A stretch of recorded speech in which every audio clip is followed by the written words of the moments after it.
তো good morning guys. তো finally আজকের ব্লগটা আমি ফেস মুডে চালু করছি। তো ফাইনালি হলো আজকে 7 তারিখ, মানে আজকে রোজ ডে। ভাই এতগুলো রোজ ডে গেছে, আমি কোনোদিন কাউকে একটা রোজ পর্যন্ত দিইনি।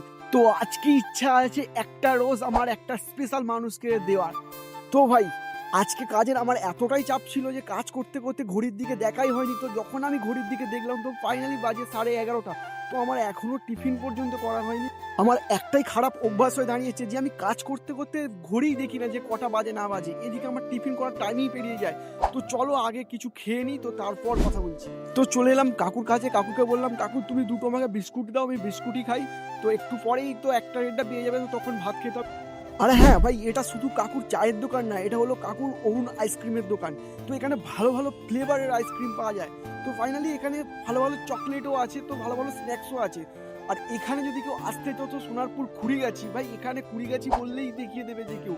তো ফাইনালি এই যে দোকানটা। তো যাই হোক আমি এখন বিস্কুট দুটো খাই। তো সত্যি বলছি ভাই খিদেও পেয়েছে আমার। তো সকালে উঠেছিলাম, সকালে এক গ্লাস জল ছাড়া কিছুই খাওয়া হয়েছিল না। তো চলো আগে খেয়ে নিই। তো ভাই আজকে যতটা পারবো তাড়াতাড়ি কাজটা কমপ্লিট করব, তো কারণ বিকালবেলা আমাকে যেতে হবে ফুলটা কিনতে।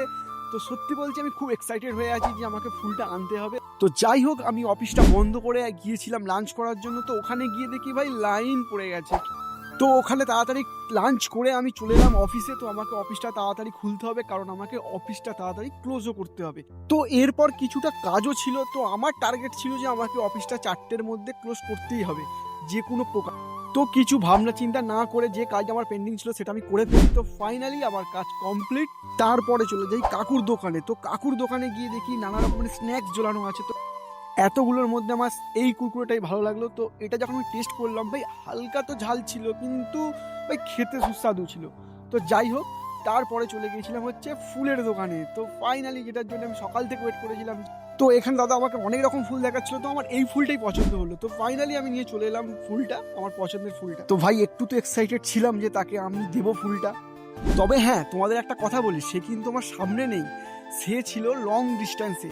তো ফাইনালি আমার ইচ্ছা ছিল তাকে ভিডিও কল করে ফুলটা দেওয়ার, তো সেটা তো হয়ে উঠলো না। তো কথায় আছে যে সবার তো রোজ ডে যায় না। তো ফাইনালি আমি যে ফুলটা এনেছিলাম, তো কাকুকে বলি তুমি কাকু তুমি ফুলটা নিয়ে যাও, কাকিমাকে দিয়ে দিও।